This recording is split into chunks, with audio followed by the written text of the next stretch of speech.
the club's so nice, we opened it twice. Yeah. You guys having a good time tonight? Yeah. Oh, man, I am having a terrible day, let me tell you. I had the joy of spending time with Fifth Third's customer service. That's always a great call to make. You know, when you call them, they always answer like this. Hi, this is Carol. Thank you for calling Fifth Third. How can I make your day at Fifth Third better? Well, Carol, you can start by using common fractions. You know, your business being, synonymous with doing proper math, you could at least get rid of the 6th grade arithmetic problem that is your business name. That'll make my day 1 2/3 better. Oh, goodness. So, this whole quarantine thing's really just been, a hard thing to deal with. It was hard on everybody, and it really ruined a lot of plans. Like me, I had plans just like everybody else. Like I had planned on, when this all hit, taking a trip over spring break with my kids, who are right there, by the way. And I'm so sorry for this bit. I don't mean any of it. But we had planned on taking a trip to St. Louis because I want to spend time with my kids. But then the government made me spend time with my kids. Oh my gosh. I now see the way the Donner Party ate each other.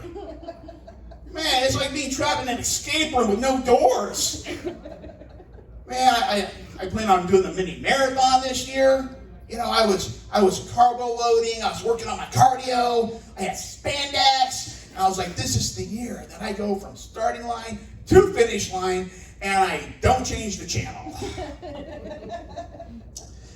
Now, a lot of people did things to improve themselves during the quarantine. Like my neighbor invited me over. He started getting into brewing stuff in his basement, made some ale. I said, hey, why don't you come over and try some ale that I made? It tastes like mac and cheese. I was like, ugh, no.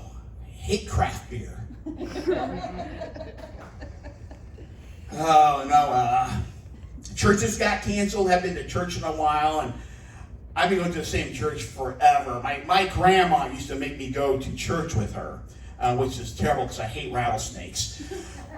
But it was just one of those mega churches, and there are indicators to let you know that your church might be too big. Like, if your communion passes, or if your church passes around communion and starts out with grape juice, and by the time it gets to you, it's wine, your church is too big.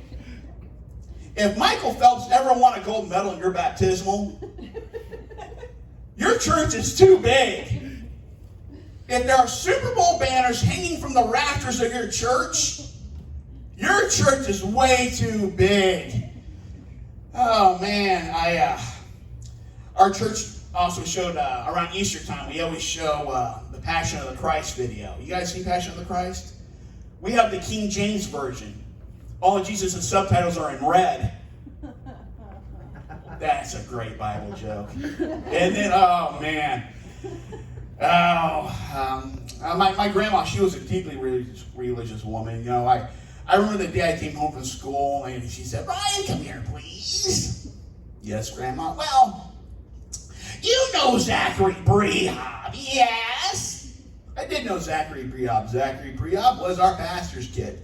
And Zachary Brehab did not get along with me very well because at prom that year, my girlfriend, my date that night, dumped me and went home with Zachary Brehab. So yeah, I know Zachary Brehab. Well, Pastor Brehab caught Zachary kissing a boy today. So my Bible study group is going to go over, we're going to lay hands upon him, and we're going to pray that gay away. That made me so mad. I spent so much time praying that gay in. My wife and I, she's sitting right there, this Wednesday is going to be our 20th anniversary. And we had, thank you very much. You guys married? No? I mean, not to each other, but like other people. Okay. Well, we had planned a whitewater rafting and camping trip, which is really weird because my wife hates camping. worried about getting eaten by bears, and I am terrified of drowning. And so to help my wife out, I bought her a weighted blanket. And to help me out, she bought me a weighted life jacket. We got 3 kids, all girls, so I drink a lot. Because my front of my house, it's got a porch swing. The back of my house has a tire swing, and the inside of my house has mood swings. My middle daughter, she's not here, but she's learning to drive now. She's learning to drive, and that's not going well at all. I spent 4 years in the military, got out, no mental issues whatsoever. I spent 4 minutes in a Nissan Sentra with my kid, and I got PTSD. I can't look at mailboxes on the side of the road without peeing in my pants just a little bit. So I was in the Army 4 years. And veterans? Do you know any veterans? Sure you do. Yeah. Who do you know? Well, my dad was a veteran. What branch was he in? He was in the Army. All right. Hoorah. Anyway, so I spent 4 years in the Army, and I made the decision to serve my country for the same reason that my father did, and my grandfather before me, to avoid prison. Now, historically speaking, my family, we've seen some of the U.S. military's most horrific military locations. Like my grandfather, during World War II, he saw the atrocities of Nazi Germany. And my father, to this day, is still haunted by his experiences in Vietnam. And me, I was stationed in this horrible, hostile, uncivilized wasteland, New Jersey. Oh man, yeah. When you first sign up, you got to deal with recruiters, and I was really lucky. My recruiter was hands-on with me. Well, okay, not hands-on with me. I was in the Army, not the Navy. I'm kidding, Marine Corps Uber. I am kidding. Oh no, my recruiter was always calling me. May, are you doing calisthenics? You're working out? I'm like, yeah. May, I am worried about you failing the PT test, getting into basic training. What part, Drill Sergeant? And he said, mainly the push-ups and the 2-mile run. Well, okay, well, you should know today, I ran 2 miles and did 20 push-ups. Balls involved an ice cream truck. Oh, man. You went to basic training, and when we graduated, one thing they like to do, at least in my platoon, is they like to give out nicknames, like we were G.I. Joe. Like, they line us up, and they go to Private Mitchell, and they're like, Private Mitchell, you set the record for the long-range shooting range, a perfect 30 for 30, all shots right between the eyes. Your nickname is Brainbuster. That's a cool nickname. I like that. Private McLean, you were the expert on the explosives and on the hand-to-hand combat training. You are a human tornado. We're going to call you Fratnado. Oh, man, that's a cool nickname. Private May, you set the record on the obstacle course for the longest time to complete the obstacle course. We're going to nickname you Decoy. Oh, man. Let's see what else we got here. So, I'm getting older. I'm going to be 48 this year, so, I'm realizing I can't eat the way I want to anymore. And my body's just going through changes. Like this haircut is not what I want, but it's just the way the card nature's dealt me. It really hasn't fallen out so much as it migrated. I'll put it to you like this way, ladies. I went streaking my company Christmas party. I won the ugly sweater contest. Oh, man, my doctor, he put me on a plant-based diet. So I'm only eating things from plants. The Frito-Lay plant mainly. So, today is a historical day. A lot of people don't know this, but today is the anniversary of Merriam-Webster's death.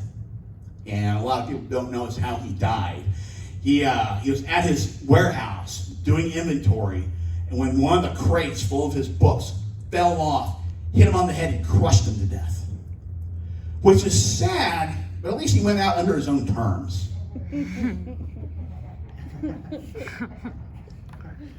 All right, so I'm going to close with one last thing here. This is a new thing I'm doing, and 2020 has just been just a horrible year. Hang on one second. I can't get the cotton mouth while I'm doing this, so I've got to take a sip. Pardon me.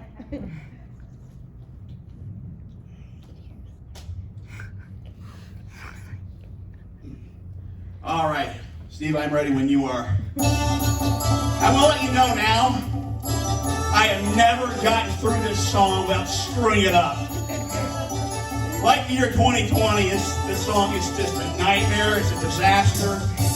And so, this is a premiere. You guys are the first people to hear this. So,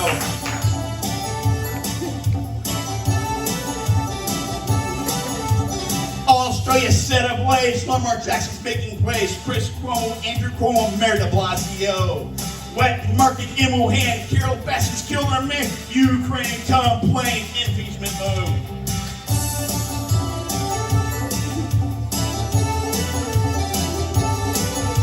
COVID-19 breakout. Restaurants offer takeout. Every day's doom and gloom. Work meeting via Zoom. Kim Jong disappeared. Heroes work here. Murder artist parasite. Someone check on Betty White. This is 2020. It was celebrated, but now I hate it. This is 2020. There's a celebration. There's a revelation. Essential people get to work. Altitude spit jerk. Eat back curve flat. Adult losing lots of fat. Hydrochloric chloroquine. TV's back to stock again. Shopping now, essential test. Rubber gloves, a face mask. Getting haircut now a crime. Reopening timeline. British Harry's not a royal. Country's in turmoil. Vapid users start to die. Ventilators low supply. Can't go to the golf course. Introducing Space Force. This is 2020. It was anticipated, but now I hate it. This is 2020. I wish it could faster, but it's a disaster. Tiger King, TikTok, SpaceX, lift up, homeschool, Fortnite, fever checks, Clorox swipe, Amazon, naval buff, spring break, beach buff, government stimulus. Is that enough to make a cuss? Bernie Sanders gets denied fresh meat and low supply. Joe Biden likes to grow. Everyone's abandoned hope. Trump tweet, Chiefs are chance. Michael Jordan, the last dance. UFOs do exist. Blood files, oh my goodness. This was 2020. It was a terrible night. This was 2020. Cicadas, asteroids, people unemployed. Dr. Fauci staying brief. RRI, World War III. CNN, Fox News, overextended ocean cruise. Little Richard, John Bryan, no one's on the airlines. Will this nightmare never cease? Kobe Bryant, rest in peace. I'll be glad when this all done. Bring on 2020.